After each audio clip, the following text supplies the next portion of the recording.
Tema kita hari ini berjudul Berbahagialah orang yang lapar dan haus akan kebenaran, karena mereka akan dipuaskan. Dan ini adalah ucapan bahagia yang keempat. Kita sudah belajar ucapan bahagia ke-1 sampai ke-3. Ucapan bahagia keempat ini diambil dari Matius 5 ayat 6, ya.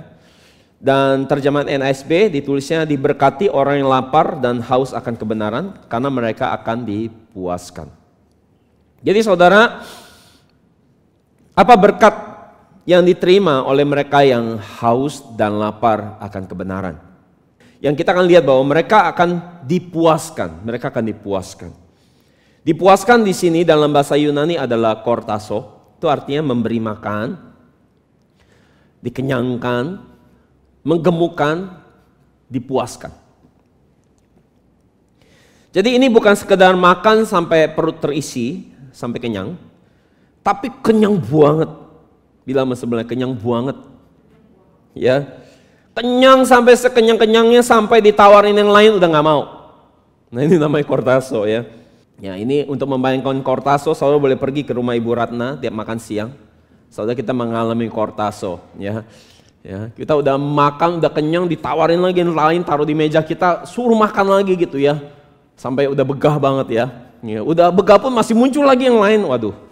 Ya itu kortaso ya, sampai kita udah nyerah-nyerah sampai angkat tangan nih, nyerah. Nah itu kortaso ya, dijejelin terus kita ya, sampai kita nggak mau yang lain.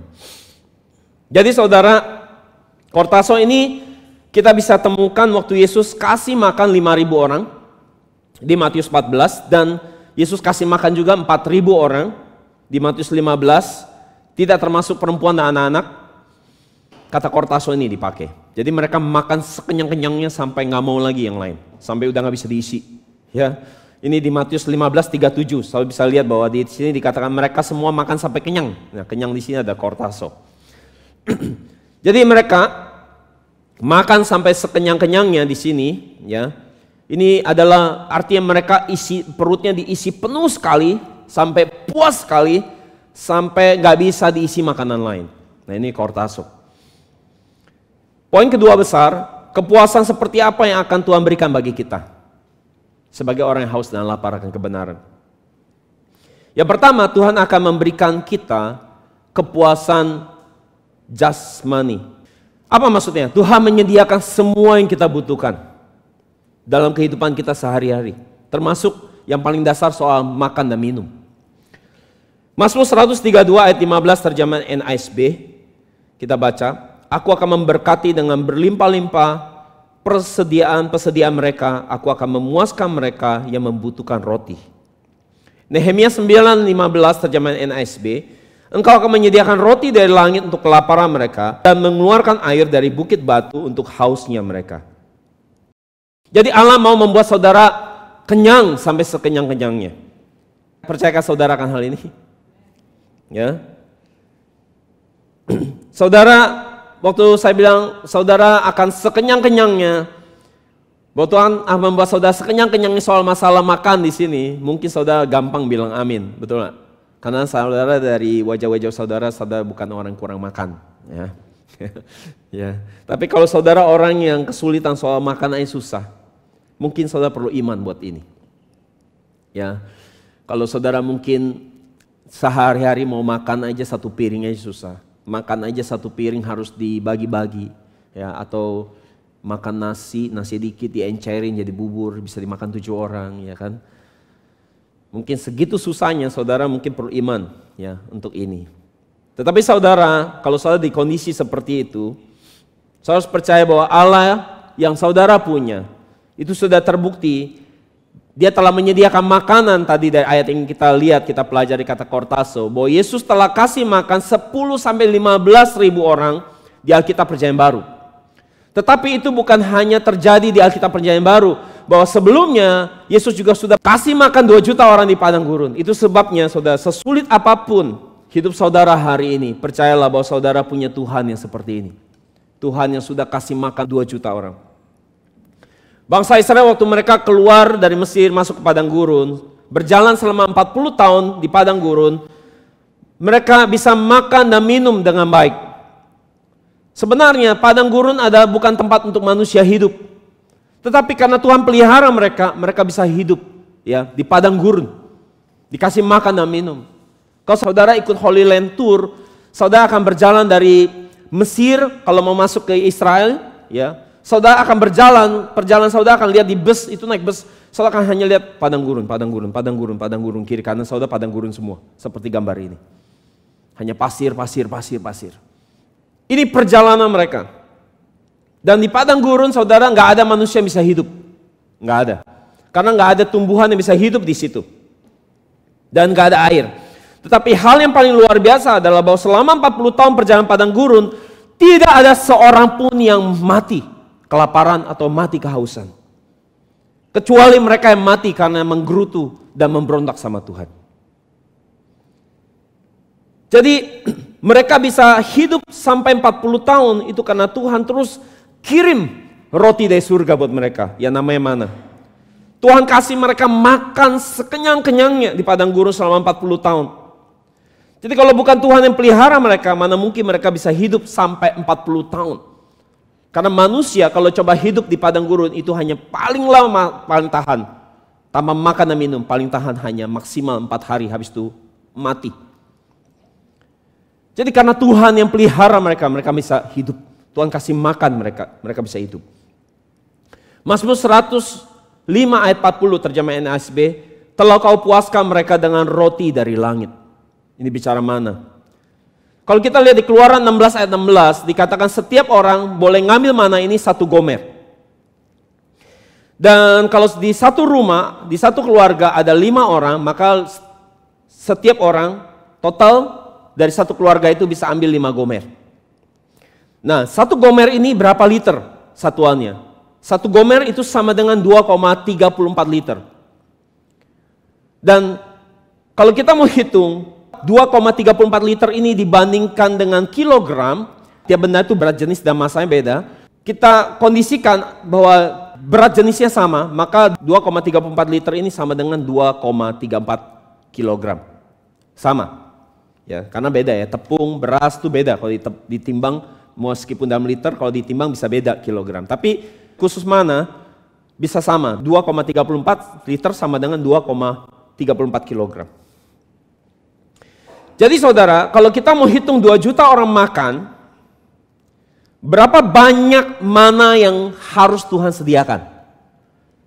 Jadi cara hitungnya mudah, 2,34 kilogram per satu orang kan itu, kali 2 juta, maka itu sama dengan 4.860.000 kilogram. Atau dalam satuan ton, 1 ton sama dengan 1000, berarti 4.860 ton. Jadi kita bayangkan kalau mana ini, coba selalu bayangkan berapa banyak mana ini dibawa buat 2 juta orang makan tiap hari, maka kita bayangkan andaikan dia dibawa pakai truk, supaya selalu bisa kebayang berapa banyak itu, dibawa pakai truk.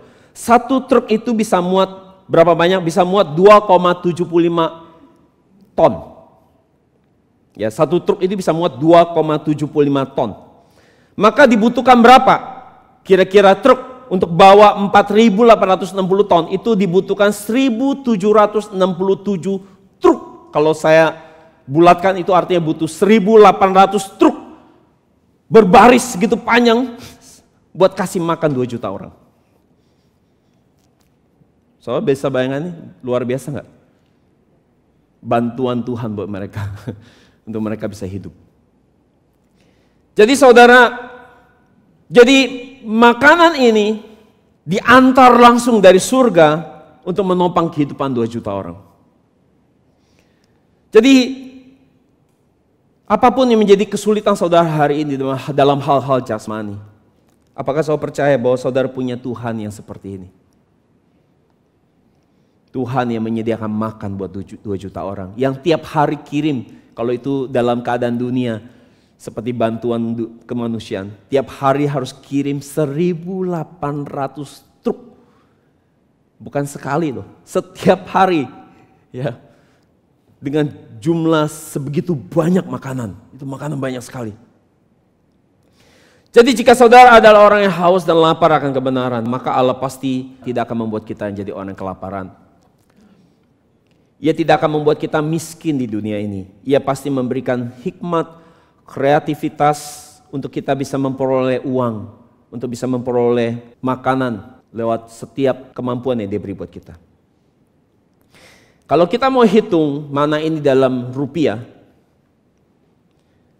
maka kita coba hitung.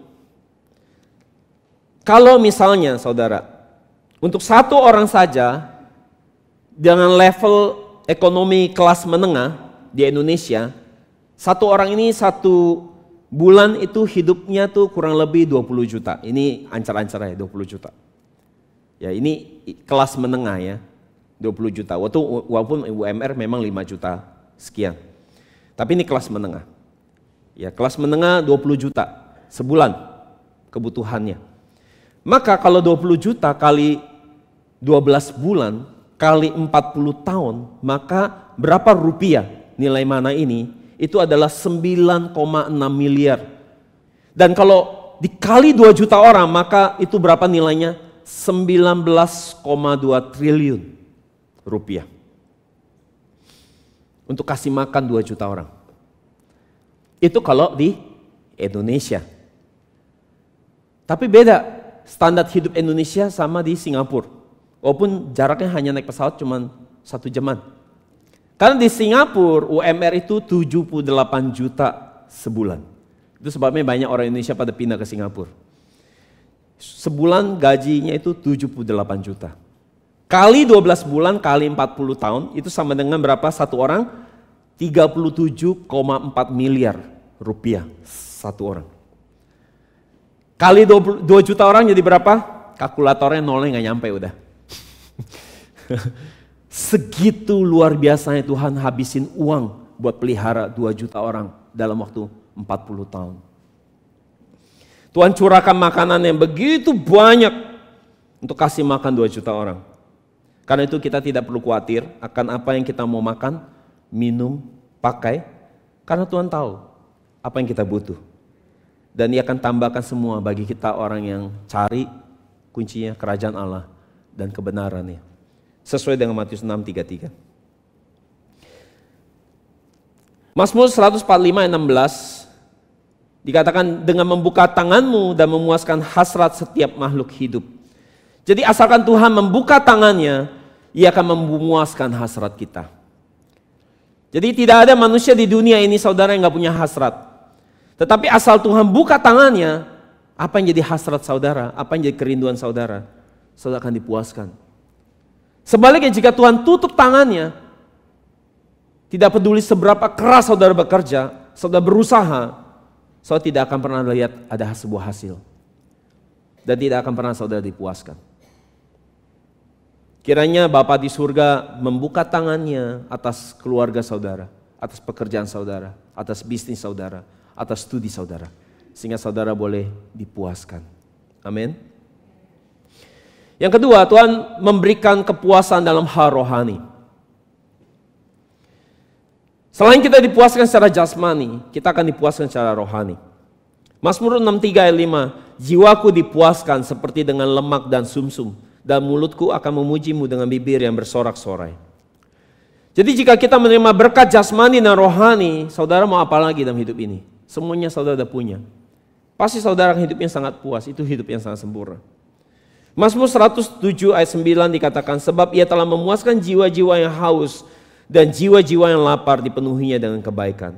Yesaya 58 ayat 11 dikatakan, Tuhan akan menuntunmu senantiasa dan memuaskan jiwamu di tanah yang kering dan akan menguatkan tulang-tulangmu. Kamu akan seperti taman yang diairi, seperti mata air yang tidak pernah kering. Jadi dengan apa Tuhan hari ini memuaskan jiwa kita? Dengan sukacita.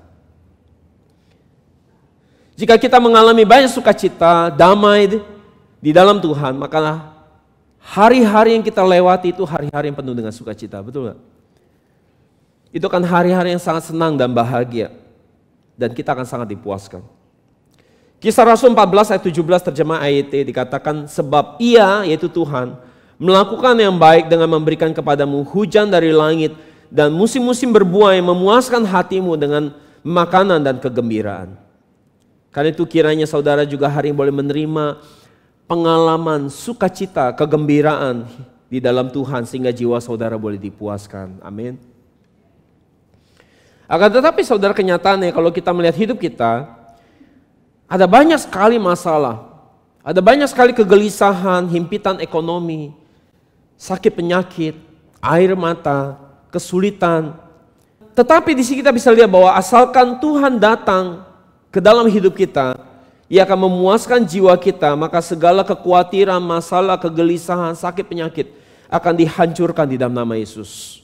Sehingga setiap kita boleh terima, dipuaskan oleh sukacita dari Tuhan. Kalau begitu saudara, bagaimana supaya kita bisa terima sukacita ini? Sukacita dari Tuhan. Saya mau terima sukacita ini? Dikatakan bahwa apa? Kita harus hidup di dalam terang. Jika kita hidup di dalam terang, kita hidup di dalam kebenaran, Tuhan akan mencurahkan sukacita dan kegembiraan di hati kita. Ini sesuai dengan Mazmur 97 ayat 11 terjemahan NASB. Cahaya ditaburkan seperti benih untuk orang siapa? Orang benar. Dan kegembiraan untuk siapa?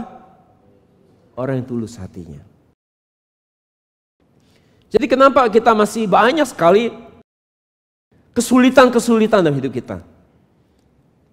Karena di sini dikatakan bahwa kegembiraan itu hanya diberi buat orang yang benar, orang yang lurus hidupnya. Jadi ketika kita ada masalah dalam kehidupan keluarga kita, pekerjaan kita, studi kita, mari kita cek apakah kita sudah menjalani hidup yang sebagai orang benar, apakah kita sudah menjalani hidup yang taat firman. Coba kita cek, ada gak firman yang masih kita langgar, sehingga terus aja ada masalah dalam hidup kita. Yang ketiga, Tuhan akan memuaskan jiwa kita dengan firman-Nya, dengan firman Tuhan. Bagi kita yang haus dan lapar akan firman, bagi kita yang bisa menghargai firman, maka jiwa kita akan dipuaskan. Tuhan akan memberikan sukacita karena kita bisa menerima firman ini dalam hidup kita. Yeremia 15 ayat 16 terjemahan NASB, firman-Mu ditemukan dan aku memakannya, dan firman-Mu memberi aku apa? Sukacita dan apa? Kegembiraan di hatiku. Mazmur 19 ayat 8 dikatakan ajaran Tuhan benar, menggembirakan hati. Perintah Tuhan itu murni, menerangi mata. Saya pernah lihat orang yang matanya terang. Coba saya lihat sebelahnya matanya terang atau matanya redup. Kalau banyak masalah matanya redup, sayu-sayu, kurang ada pengharapan. Kalau baru dapat proyek, biasa matanya terang itu. Ya, terang beneran, bersinar-sinar, antusias. Nah itu maksudnya mata terangnya. Tapi di sini bukan dapat uang, tapi dapat firman. Pak Mazmur bilang orang yang dapat firman, orang bisa lihat firman kayak dapat jackpot, dapat uang 5 miliar, matanya berbinar-binar. Kalau yang bisa lihat gitu, wah berbinar-binar lihatnya gitu. Nah ini matanya terang. Jadi saudara, jika firman Tuhan berlimpah-limpah di dalam rumah tangga kita, di dalam keluarga kita, di gereja, di bisnis, di pekerjaan kita, di studi kita, ada firman yang terus berlimpah-limpah. Karena punya firman ini, maka hidup kita akan bergembira. Sehingga kita dipuaskan secara rohani. Itu sebabnya kemanapun saudara pergi, saudara harus ingat firman ini. Saudara harus memikirkan firman, saudara harus merenungkan firman. Sehingga saudara bisa menerima penghiburan-penghiburan dan arahan-arahan. Tetapi kalau di rumah kita banyak berantem, bukan mendiskusikan firman, maka yang ada bukan sukacita, betul gak? Yang ada adalah kesedihan dan penderitaan. Saudara, kadang kita pergi ke gereja, kita bisa menemukan firman. Kadang-kadang kita juga tidak menemukan firman di gereja. Yang ada adalah hanya motivasi, seminar-seminar motivasi tentang bagaimana sukses, bagaimana kaya, bagaimana senang. Gereja sudah tidak lagi bahas firman, tidak lagi menyelidiki firman. Tetapi sudah berubah menjadi mimbar motivasi. Jemaat jadi tidak terbiasa dengan firman. Ya, dengan firman yang ngupas Alkitab, jemaat mulai ngantuk. Kuping mereka tidak terlatih buat dengar firman lagi.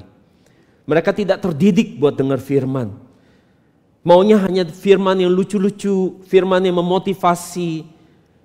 Hari ini mau dengar firman yang hanya bahas firman, itu langka sekali. Firman yang mau membahas Alkitab, melihat dari cara berpikirnya Tuhan, bukan mau pikiran kita, itu udah jadi barang yang langka sekali. Semua firman yang kita bisa temukan di gereja banyak kan bahas manusia, diri kita sendiri. Nggak ada lagi membahas tentang apa arti firman ini dari sudut pandang Tuhan.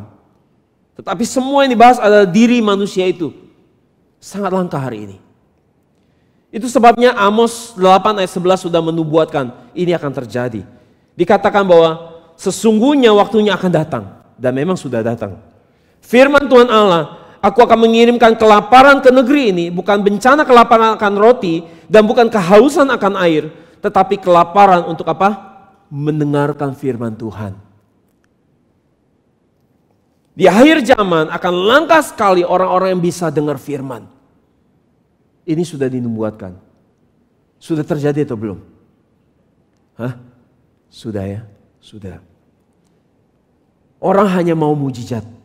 Orang hanya mau firman yang kasih solusi buat hidup dia. Di mulut pendeta-pendeta sudah tidak ada lagi firman. Semua bicara atas nama Tuhan tapi tidak bicara firman. Para pemimpin gereja, nabi-nabi bukan lagi bernubuat tapi kubuat. Nggak ada lagi firman di mulut mereka. Mereka banyak melakukan hal yang kelihatan rohani tetapi tidak ada hubungannya sama sekali dengan kehendak Tuhan, dengan apa yang mereka lakukan. Yohanes 7 ayat 26 dikatakan mereka mencari penglihatan dari siapa? Nabi, tetapi hukum akan lenyap dari imam dan nasihat dari para tua-tua. Kiranya kita semua di NJM menjadi hamba-hamba Tuhan yang penuh firman. Saudara menjadi orang yang punya pikiran Kristus di dalam diri saudara. Sehingga saudara menjadi orang yang menggenapi rencana Tuhan dalam hidup saudara masing-masing. Sesuai dengan visi misi gereja kita. Dan jika saudara penuh firman, saudara orang-orang yang penuh firman, firman yang langka ini, orang-orang yang haus akan cari kebenaran, akan mau pegangin saudara, ajarin saya firman. Saya bilang, tapi hari ini saya belum ada yang mau nyari-nyari saya, ngejar-ngejar saya. Emang banyak kan gak ada yang nyari sih. Tapi kalau yang bisa nyari, mereka akan pegang saudara. Ajarin saya firman. Ajarin saya firman. Kasih tahu saya kebenaran. Ini sesuai dengan catatan di Yesaya 2 ayat 2 sampai 3. Dikatakan akan terjadi pada hari-hari terakhir. Sekarang waktunya. Gunung kediaman Tuhan akan didirikan di atas puncak-puncak gunung. Dan akan ditinggikan melebihi bukit-bukit. Dan segala bangsa beramai-ramai ke sana. Banyak orang akan datang dan berkata, mari kita naik ke gunung Tuhan. Ke kediaman Allah Yakub. Supaya apa? Mengajarkan jalan-jalannya kepada kita. Sehingga kita akan berjalan di jalan-jalannya. Sebab hukum akan keluar dari Sion. Dan firman Tuhan dari Yerusalem. Ini bicara bahwa di gereja yang murni akan datang membawa hukum Tuhan. Jalan-jalan Tuhan. Ini sesuai dengan Mika 4 ayat 1 sampai 2. Saudara bisa baca sendiri. Jadi akan ada kelaparan rohani di mana-mana. Karena gereja sudah kering secara firmannya. Firman yang sama terus diulang-ulang tanpa penyingkapan yang baru. Mimbar gereja sudah berubah menjadi kesaksian manusia, bukan kesaksian firman lagi. Dan itu menjadi kekeringan dan kelangkaan makanan rohani. Ini sama seperti di zaman Yusuf, hanya ada makanan di Mesir. Di lumbung Yusuf semua makanan tersedia dan berlimpah. Dan Yusuf membuka lumbung makanannya dan seluruh dunia dipelihara oleh Yusuf. Demikian pula hidup saudara. Dan gereja ini NJM. Kiranya kita semua menjadi lumbung-lumbung rohani. Menjadi gereja yang memberitakan firman yang murni. Yaitu Alkitab Perjanjian Lama, Perjanjian Baru. Dan melalui hidup saudara dan saya, kita dapat membuka lumbung rohani kita. Membagikan makanan rohani ini. Buat jiwa-jiwa yang sedang haus dan kelaparan akan kebenaran firman Tuhan. Kiranya kita menjadi gereja yang tidak menjelaskan kesaksian hidup kita. Tapi menjelaskan kesaksian hidup tokoh-tokoh Alkitab. Yang banyak sekali yang kita sudah bisa belajar dari mereka. Tanpa kita perlu menyaksikan hidup kita. Amin. Yang ketiga. Kalau begitu kita akan lihat. Seperti apa kategori orang-orang yang haus dan lapar akan kebenaran. Modelnya kayak apa? Orang yang haus dan lapar akan kebenaran. Sebelum kita jawab model apa orangnya. kita harus cari tahu dulu apa itu kebenaran. Betul nggak? Apa itu kebenaran? Apa ukuran seseorang kita bisa bilang dia orang benar? Bayangan saudara, orang kalau disebut benar, dia harus kualifikasinya apa? Gimana? Tidak salah. Hah? Tidak salah apa? Oh, tidak salah. Jadi hidupnya selalu benar. Selalu benar hidupnya. Hidupnya selalu benar. Selalu lurus. Yang lain? Kebanyakan kita waktu kita bicara orang benar, kita sebut seseorang benar menurut ukuran dunia. Orang benar adalah orang yang punya moral yang baik. Seperti tadi ya, orang yang punya moral yang baik. Punya etika hidup yang tinggi. Punya sopan santun yang baik. Orang yang selalu mengutamakan keadilan. Akan tetapi saudara, Alkitab punya definisinya agak lain tentang siapa orang benar menurut ukuran Alkitab. Jadi apa kebenaran menurut Alkitab? Apa itu kebenaran menurut Alkitab? Itu adalah apa? Bahwa Yesus Kristus adalah kebenaran itu sendiri. Jadi poin yang pertama adalah siapa orang benar adalah mereka yang mengaku Yesus adalah Tuhan. Jadi siapa orang benar adalah mereka yang mau mengakui bahwa Yesus adalah Tuhan. Maka jika orang itu mengaku Yesus adalah Tuhan, maka di dalam diri orang itu ada yang namanya kebenaran. Karena Yesus itu sendiri adalah kebenaran. Dengan dia mengaku Yesus yang adalah kebenaran, maka di dalam diri dia ada yang namanya kebenaran. Saya mengerti maksud saya? Mengerti? Karena kenyataannya dari dulu sekali sampai hari ini masih ada orang-orang yang tidak mau mengaku Yesus adalah Tuhan. Mereka hanya anggap dia seorang nabi yang hebat, atau seorang manusia biasa, atau seorang guru. Tetapi siapa yang mau mengaku Yesus adalah Tuhan, di dalam diri orang itu ada yang namanya kebenaran. Ini sesuai dengan ayat di Roma 3 ayat 21-22 kita baca. Kebenaran Allah telah dinyatakan dan disaksikan melalui kitab Taurat dan para nabi. Jadi siapa kebenaran itu yang sedang dibicarakan dan disaksikan oleh hukum Taurat dan oleh para nabi dari sejak zaman purbakala dahulu? Jawabannya ada di ayat 22. Kita lihat. Kebenaran Allah melalui apa? Iman kepada siapa? Yesus Kristus. Diperuntukkan bagi siapa? Semua yang percaya. Jadi kalau nggak percaya ada kebenaran nggak?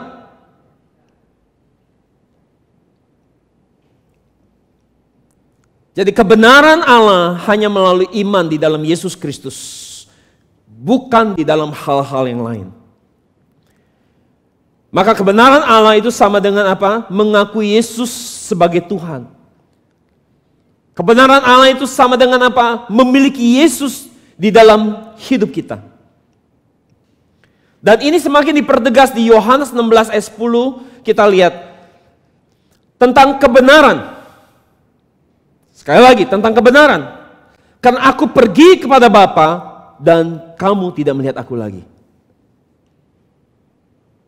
Jadi kebenaran Allah artinya apa? Bahwa Yesus telah pergi kepada Bapa dan kita tidak melihat dia lagi. Maksudnya apa? Bahwa Yesus telah pergi ke surga, pergi ke tata Allah, dan sekarang ia sedang duduk di tahtanya di surga. Karena dia sendiri adalah Allah Bapa itu sendiri. Jadi pemimpin agama mana yang berani berkata, aku akan pergi ke Bapa? Aku akan pergi ke surga dengan yakin. Ada? Selain daripada Yesus. Ya nggak ada. Ya, ada agama yang pemimpinnya bilang, aku akan ke surga. Kasih tempat buat kamu, sediain tempat buat kamu. Kalau dia nggak punya tempat, mana berani dia ngomong saya kasih tempat. Artinya dia yang punya tempat itu. Dan kamu tidak akan lihat aku lagi, tetapi dia akan datang sekali lagi, kasih lihat dirinya buat para pencemooh itu. Tetapi masalahnya waktu dia datang, dia tidak datang sebagai juru selamat lagi untuk kedua kali.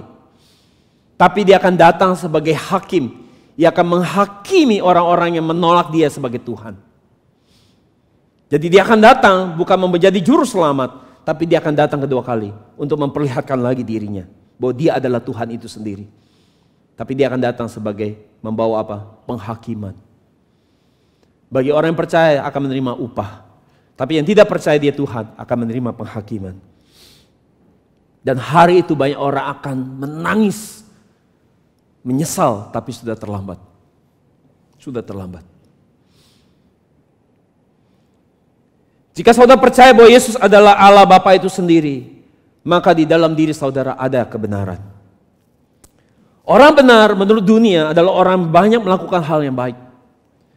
Orang yang berkata-kata dengan baik. Orang yang banyak buat amal. Orang akan bilang itu orang benar, itu orang baik. Akan tetapi saudara, tidak penting sebaik apapun orang itu menurut ukuran dunia ini. Sebanyak apapun amal yang dia lakukan, jika dia tidak punya iman kepada Yesus, maka sebaik apapun dia, tidak ada kebenaran di dalam orang itu. Karena kebenaran itu hanya ada di dalam siapa? Yesus Kristus. Maka semulia apapun atau sebaik apapun orang itu menurut dunia ini, jika dia tidak percaya Yesus adalah Tuhan, semua kebaikannya tidak diperhitungkan sama sekali. Tidak akan diukur sebagai orang benar di mata Allah. Karena orang bisa benar itu karena punya Yesus. Sebaliknya meski saudara di masa lalu saudara banyak sekali dosa dan kesalahan saudara. Dan bahkan mungkin seluruh dunia ini kalau ingat saudara, mereka akan tunjuk jarinya, nunjuk saudara betapa jeleknya saudara, betapa jahatnya saudara, betapa kejinya saudara, betapa banyak dosa saudara. Tetapi kalau saudara adalah orang yang mau sungguh-sungguh bertobat dan mau menerima Yesus di dalam hidup saudara sebagai Tuhan, meskipun saudara punya catatan sejarah yang sangat buruk di dunia ini, Tuhan akan memperhitungkan saudara sebagai orang benar. Bukan karena pribadi saudara, tapi karena Yesus itu sendiri yang membuat saudara jadi benar. Itu sama seperti kalau kita ujian di sekolah dapat nilai 0 besar sekali. Sehingga kita semua harusnya karena dosa kita harus masuk ke neraka. Tapi Yesus dengan kematian di kayu salib, dia datang, dia kasih angka 1 di depan 0 itu. Sehingga nilai jadi 10 dan akhirnya kita boleh lulus pergi ke surga. Itu maksudnya dibenarkan. Amin, saudara senang dengan kabar ini. Maka jika kita orang yang haus dan lapar untuk kenal Yesus melalui Alkitab, yang adalah firman Allah itu sendiri. Jika kita membaca Alkitab tujuannya untuk semakin kenal Yesus, untuk semakin mengerti siapa Yesus, untuk semakin mau kenal pribadinya. Bagaimana saya bisa jadi pengikut Yesus, bagaimana saya bisa seperti Yesus, maka di dalam diri kita ada yang namanya kebenaran Allah. Sebaliknya jika kita baca Alkitab hanya untuk memuaskan ego kita, mencari Tuhan hanya untuk memuaskan keinginan daging kita, hanya untuk menambah lagi keangkuhan di dalam diri kita, maka jelas meski sama-sama baca Alkitab, sama-sama menyelidiki Alkitab, di dalam diri kita tidak ada kebenaran. Yang kedua, seperti apa kalau gitu orang yang haus dan lapar akan kebenaran? Yaitu mereka yang tadi yang pertama apa? Mereka percaya mengaku Yesus adalah Tuhan. Yang kedua adalah apa? Mereka memiliki kerinduan dan keinginan yang besar untuk memperoleh kebenaran. Pertanyaan hari ini, kita sangat menginginkan apa? Merindukan apa? Kita sangat putus asa untuk mendapatkan apa? Mobil baru? Rumah baru? Uang yang gendut di tabungan rekening kita? Kita sangat ingin apa? Mazmur 42 ayat 1 katakan, seperti rusa yang rindu akan aliran-aliran sungai, begitu juga jiwaku terhadap Engkau ya Allah. Pemazmur mengatakan bahwa hatinya hanya haus dan rindu untuk mencari Allah. Ia hanya haus dan lapar untuk pengenalan akan Yesus. Tetapi orang di dunia ini mereka haus dan lapar akan apa? Mereka haus dan lapar akan dunia. Mereka haus dan lapar akan uang, kesenangan dan kenikmatan dunia. Dan bahkan hari ini pun orang Kristen kebanyakan punya haus dan lapar yang sama seperti orang dunia. Masalahnya saudara, dunia ini tidak akan pernah bisa memberikan kepuasan bagi saudara. Kalau saudara memperolehnya, saudara akan haus lagi. Sehingga saudara akhirnya terikat untuk ingin lagi, ingin lagi. Karena dunia ini, semua yang ada di dunia ini, ketika saudara memperolehnya, saudara bukannya puas, tapi saudara malah haus lagi, lebih kepengen lagi. Dulu dapat 10 juta udah senang banget. Tiba-tiba kok udah biasa aja ya, lihat duit 10 juta, pengen 50 juta. Ini maksudnya tiap bulan ya, bukan setahun sekali gitu ya. Setelah udah 50 juta, wah luar biasa 50 juta. Apa puas? Ah Tuhan aku puas. Jangan kasih aku lagi. Yang ada apa? Aku mau lihat 500 juta. Aku mau dapat 500 juta. Jadi adakah di dunia ini yang saudara dapat saudara puas? Yang ada saudara haus lagi. Haus lagi. Saya gak bilang bahwa saudara gak boleh senang. Tetapi hidup yang sangat fokus kepada kesenangan, mengejar kesenangan dan kenikmatan, pelan-pelan saudara akan diseret untuk jatuh dan hidup di dalam dosa dan terikat di dalam dosa. Tetapi apa yang Yesus janjikan di Yohanes 4:13, Ia katakan bahwa setiap orang yang minum dari air ini tidak akan haus lagi. Itu sebabnya fokus hidup kita tidak boleh kepada kesenangan dunia, tetapi harus kepada Yesus dan firman-Nya, dan itu akan menjauhkan kita dari dosa. Yohanes 4 ayat 14 dikatakan, tetapi siapa yang minum dari air yang kuberikan kepadanya, dia sekali-sekali tidak akan pernah haus sampai selamanya. Sebaliknya, air yang akan kuberikan kepadanya itu akan menjadi mata air di dalam dirinya, terus memancar sampai hidup yang kekal. Jadi jika kita minum air kehidupan yang Yesus berikan, maka kita tidak akan pernah haus lagi. Kita akan terima kepuasan abadi. Air itu bicara apa? Penyingkapan firman Tuhan. Yang bisa membuat kita melihat dunia yang lain selain dunia yang kita hidupi ini. Itu namanya dunia firman. Apakah jemaat NCM saudara bisa lihat dunia firman selain dunia yang ini? Amin. Dan jika saudara memiliki Yesus, maka saudara akan menerima kepuasan yang penuh sekali tanpa ada rasa kurang sedikit pun. Dan hal ini hanya dapat dipahami oleh saudara dan tidak dipahami oleh orang-orang di dunia ini. Filipi 4 ayat 19, ayat yang sangat suka dikutip sama pendeta-pendeta. Terjemahan NASB. Orang Kristen suka sekali ayat ini. Dan Allahku akan memenuhi segala kebutuhanmu menurut kekayaannya dengan kemuliaan yang ada di dalam Kristus Yesus. Terus pendeta mulai khotbah. Memenuhi apa saudara-saudara? Tulisannya apa? Memenuhi apa saudara-saudara? Ayatnya? Segala. Apa itu segala saudara? Yang gak punya mobil, saudara akan punya mobil. Wah ramai kan gereja kayak gitu. Gak punya pekerjaan, segala saudara akan punya pekerjaan. Yang butuh proyek baru, lihat, segala saudara akan punya proyek baru. Tapi kalau saudara baca ayat ini dari depan, Paulus cerita bagaimana sengsaranya dia. Bahwa gak ada yang jadi rahasia buat dia. Penderitaan, kurang makan. Ada pendeta itu ngomong ayat sebelumnya. Gak ada loh, saya baca ayat pulang. Jadi Paulus bilang gak ada lagi yang rahasia buat saya. Dalam sampai kelaparan, sampai kenyang pun saya udah ngerti semua. Ayat ini sedang bicara apa? Kalau dicomot seperti ini, sepertinya itu benar. Ngomongan seperti itu kan.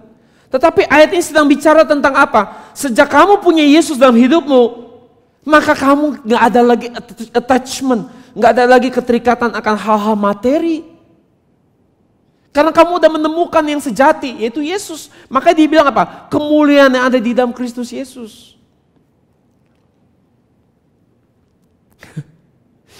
Jauh banget ya nafsirnya ya.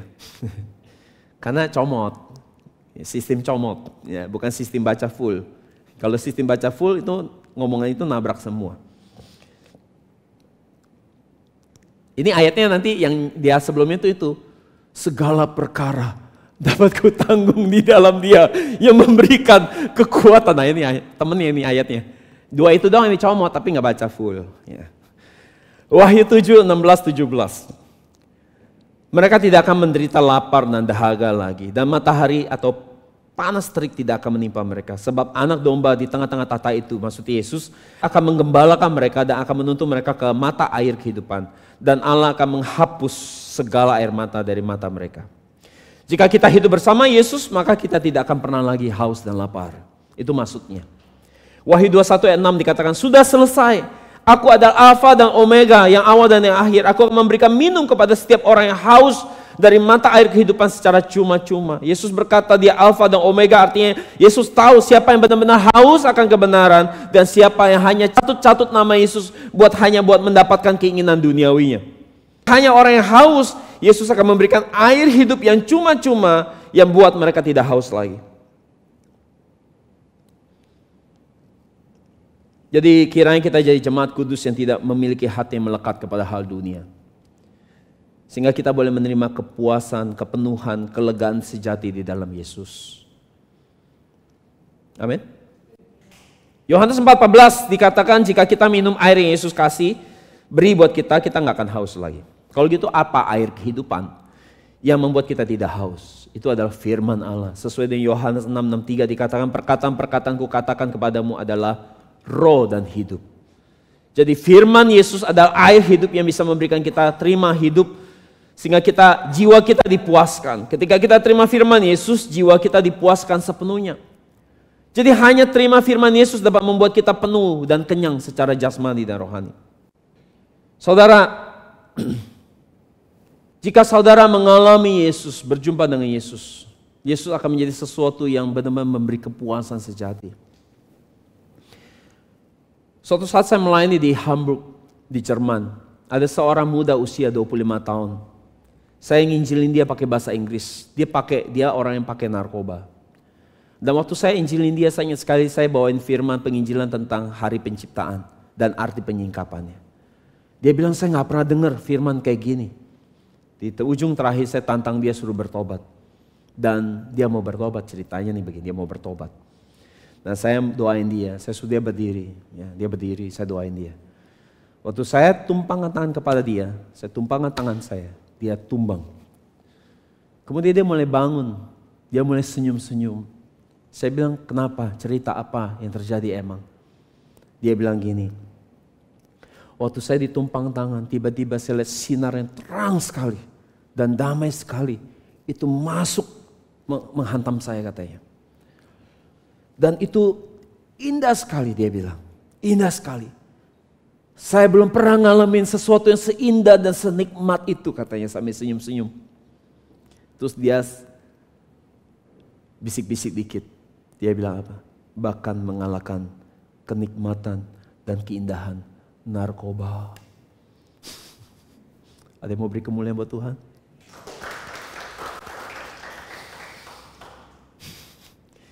Jika saudara benar-benar ketemu Yesus, ketemu firman Yesus, saya akan lihat dunia ini benar-benar remeh, gak ada artinya. Dunia ini keindahannya hanya seperti busa-busa sabun yang akan hilang. Gak seindah itu. Tidak berarti sama sekali. Dunia ini tidak akan bisa memberikan kepuasan abadi buat saudara. Itu sebabnya setiap hari mari kita baca firman. Mari kita renungkan firman, mari kita pikirin firman. Karena hanya itu yang bisa memuaskan kita. Kesimpulannya, hari ini mari kita belajar dari hidup pemazmur. Seperti apa teladan pemazmur buat kita menjadi orang yang haus dan lapar akan kebenaran. Ada 7 teladan pemazmur yang diperlihatkan buat kita. Seperti apa orang yang haus akan kebenaran. Kita belajar dari pemazmur. Kita lihat ciri-ciri orang yang haus dan lapar akan kebenaran. Yang pertama, pemazmur dalam keadaan tertekan dan stres dalam hidup dia. Ia gak pernah lupain firman. Mazmur 119 ayat 83. Sebab aku telah menjadi kirbat di dalam asap, tetapi aku tidak melupakan ketetapan-ketetapanmu. Terjemahan lain katakan dia seperti kantong anggur, kantong kulit anggur yang diasapi. Jadi udah kisut, udah mengkerut maksudnya. Segitu tertekannya pemazmur. Segitu stres dalam hidup dia. Sampai digambarkan seperti kantong kulit anggur yang sudah kisut. Pun dalam keadaan stres, dia gak melupakan firman Tuhan. Yang kedua, pemazmur begitu dekat dengan kematian dan kehancuran. Itu pun ia tetap memegang firman Tuhan. Saudara, kalau kita sudah sungguh-sungguh pegang firman, sudah sungguh-sungguh rajin ke gereja, sungguh-sungguh melayani Tuhan, setiap hari baca Alkitab, tiba-tiba dokter vonis kita penyakitnya kritis. Kita hanya bisa hidup 1 tahun lagi. Atau tiba-tiba kita kehilangan proyek, kita kehilangan pekerjaan. Kira-kira apa yang saudara akan lakukan? Saudara mungkin akan berkata, percuma, ini percuma. Percuma saya pegang firman. Udah pegang capek-capek, udah melayani Tuhan sungguh-sungguh pun gak ada hasilnya. Saudara akan buang itu firman. Tapi pemazmur, di ujung kematian pun, dia masih pegang firman Tuhan. Dia tidak buang. Di dalam mati pun dia akan tetap pegang itu firman. Kuat-kuat dalam dirinya. Saya ingat waktu mama saya kena kanker. Tidak ada satupun kata-kata keluh kesah keluar dari mulutnya. Pada kanker itu menggerogoti tubuhnya begitu luar biasa. Tidak ada kata mau cari orang pintar. Tidak ada kata mengeluh, marah-marah. Enggak ada. Dia terima jalani dengan baik semua itu. Makanya dia meninggal di tanggal 25 Desember. Ya, tiap 25 Desember kita ingat kematian dia. Dan dia meninggal di tangan saya. Saya yang terakhir menemani dia pergi. Dia ditunjuk ke tembok seperti ada yang datang jemput. Habis itu dia muntah darah dan dia pergi. Di tangan saya. Sambil saya nyanyikan lagu rohani. Yesus yang termanis buat jiwaku. Itu kematian orang di dalam Tuhan. Indah. Jadi meskipun pemazmur dalam saat nyawanya sudah semakin kritis, ia tidak buang firman Tuhan. Mazmur 119 ayat 87. Sedikit lagi mereka menghabisiku di bumi.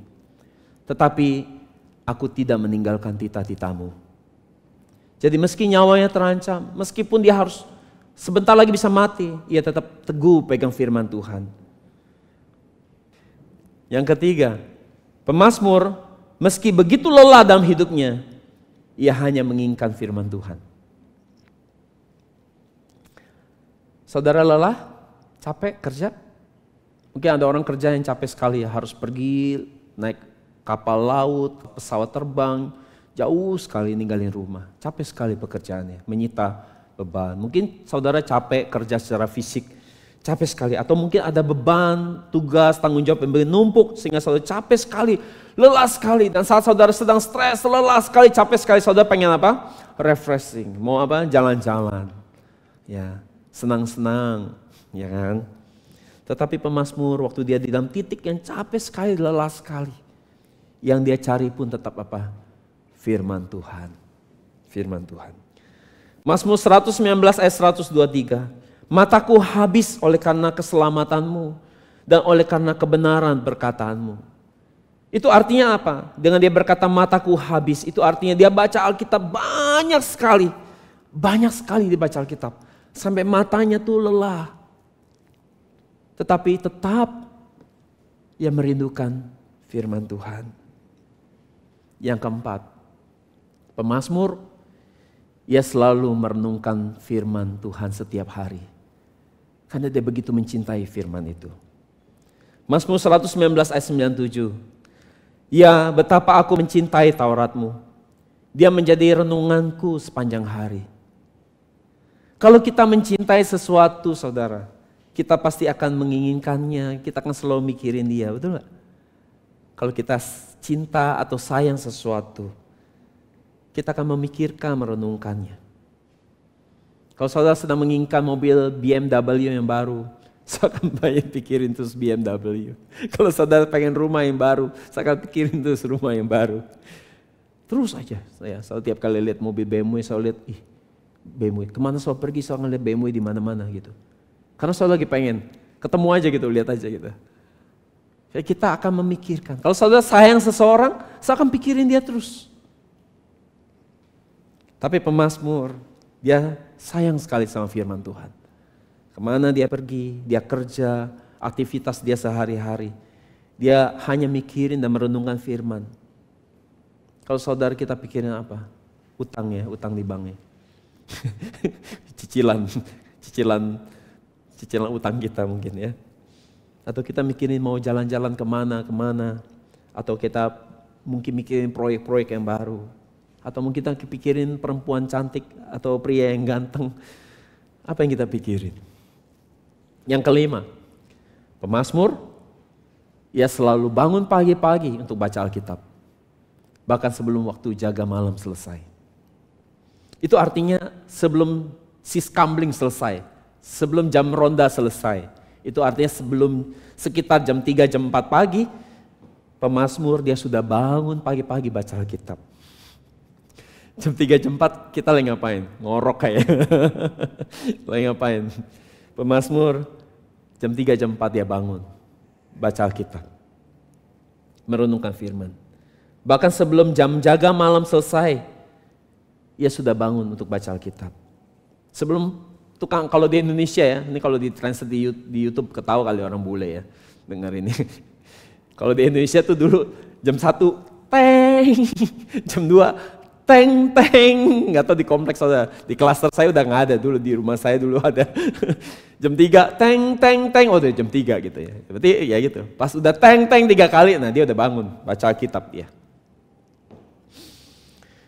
Jadi waktu kita bangun tidur pun apa yang kita lakukan? Segera ambil handphone, lihat Instagram, lihat YouTube, lihat TikTok, lihat Facebook. Pemazmur enggak, dia lihat Alkitab. Waktu kita bangun tidur apa yang kita pikirkan? Roti, nasi goreng, bakmi ayam, ya, bakmi di Gang Kelinci atau bakmi di mana? Ya. Apa yang kita pikirin waktu bangun tidur?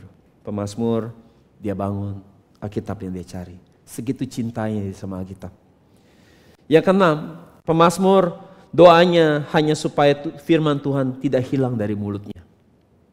Dia berdoa supaya firman Tuhan tidak hilang dari mulutnya. Doa dia bukan minta uang supaya kaya, bukan. Tetapi doa dia di hadapan Tuhan adalah supaya firman Tuhan tidak pernah hilang dari mulutnya. Supaya mulutnya terus bicara firman, tidak bicara yang lain. Tidak bicara kehebatan dirinya, tidak gosipin orang lain, bukan bicara masalah hidupnya sendiri, tetapi dia hanya mau bicara Alkitab. Mazmur 119 ayat 43. Dan jangan mengambil firman kebenaran sepenuhnya dari mulutku, kan aku berharap kepada peraturanmu. Jadi doa dia hanyalah, Tuhan jangan sampai mulutku tidak berkata-kata firman lagi. Tuhan buat firman itu tetap ada di dalam mulutku. Artinya apa? Kalau firman selalu ada di mulut dia, artinya hidup dia hanya terus mau menjadi pelaku firman. Dan yang terakhir, yang ketujuh, pemazmur berdoa supaya hatinya selalu dipenuhi oleh firman Tuhan. Kadang hati kita dipenuhi bukan oleh firman, tetapi diisi oleh apa? Keinginan jadi kaya, keinginan untuk punya uang yang banyak. Diisi oleh apa? Perempuan yang cantik dan seksi, pria-pria yang tinggi, ganteng dan putih. Saya nggak tahu selera orang kan beda-beda ya. Pria-pria yang sangat romantis, ya kan? Apa? Hati kita diisi oleh apa? Barang-barang yang bagus, jam tangan yang bagus, tas yang mewah. Keinginan untuk punya kekuasaan lebih besar, keinginan untuk dihormati oleh lebih banyak orang, keinginan untuk lebih kaya lagi. Tetapi doa pemazmur bukan itu. Doanya adalah, Tuhan kiranya hati aku terus diisi oleh firman Tuhan. Keinginan dia bukan untuk jadi kaya, tetapi hanya dia mau hatinya diisi oleh firman Tuhan. Ini bisa kita lihat di Mazmur 119 ayat 36. Condongkan hatiku kepada kesaksian-kesaksianmu dan bukan kepada keuntungan yang tidak benar. Kesaksianmu di sini bicara tentang kesaksian firman. Seperti yang kita lakukan hari di NJM, kita hanya menyaksikan firman dan bukan kepada keuntungan atau kesenangan dunia. Jadi saudara, ini adalah 7 teladan pemazmur bagi kita hari ini. Sebagai contoh seperti apa orang-orang yang haus dan lapar akan kebenaran. Kiranya setiap saudara menjadi jemaat kudus yang tidak haus akan kesenangan dan kenikmatan akan dunia, tetapi senantiasa hanya haus dan lapar akan firman Tuhan. Saudara yang haus akan firman Tuhan, kiranya Tuhan datang untuk memberikan berkat jasmani, kepuasan jasmani dan rohani, sehingga jiwa saudara boleh menerima kepuasan yang kekal dan sejati. Dan kiranya setiap saudara yang memiliki firman yang murni ini, hidup saudara akan seperti Yusuf, yang membuka lumbung makanan rohani, membagikan firman yang murni ini kepada jiwa-jiwa, yaitu mana yang turun dari surga ini, saudara berikan bagi jiwa-jiwa yang sedang haus dan lapar akan kebenaran, maka mereka pun akan dipuaskan seperti saudara. Amin. Mari kita datang pada Tuhan. Kami bersyukur buat firman yang berharga ini yang hari ini kami belajar dari hidup pemazmur. 7 teladan yang dia tinggalkan. Kiranya dari 7 teladan yang pemazmur tinggalkan buat kami boleh cross check hidup kami satu persatu dari 7 teladan ini. Dan jika ada yang masih belum maksimal atau masih belum kami lakukan, Bapa, lewat firman ini kiranya kami boleh mengoreksi diri kami dan kami boleh melakukannya firman ini. Sehingga kami boleh menjadi orang-orang yang boleh hanya dipenuhi bukan oleh keinginan dunia, tapi hanya dipenuhi oleh firman Tuhan. Buat kami seperti pemazmur yang punya keinginan dan kerinduan yang besar hanya untuk memperoleh firman, mencintai firman, melebihi apapun juga tawaran kesenangan dunia ini. Bapa, terima kasih buat kesempatan kami boleh duduk di rumah-Mu untuk mendengar firman ini, pikiran-Mu, hati-Mu. Kiranya jemaat ini boleh menjadi jemaat yang sungguh-sungguh, menjadi jemaat yang menjalani hidup seperti orang-orang yang ditulis di Alkitab. Sehingga kami boleh ditemukan menjadi orang-orang iman yang berkenan sempurna di hadapan-Mu. Terima kasih Bapa. Mengucap syukur dengan meninggikan nama Yesus. Sama-sama kita katakan amin. Haleluya. Beri kemuliaan buat Tuhan.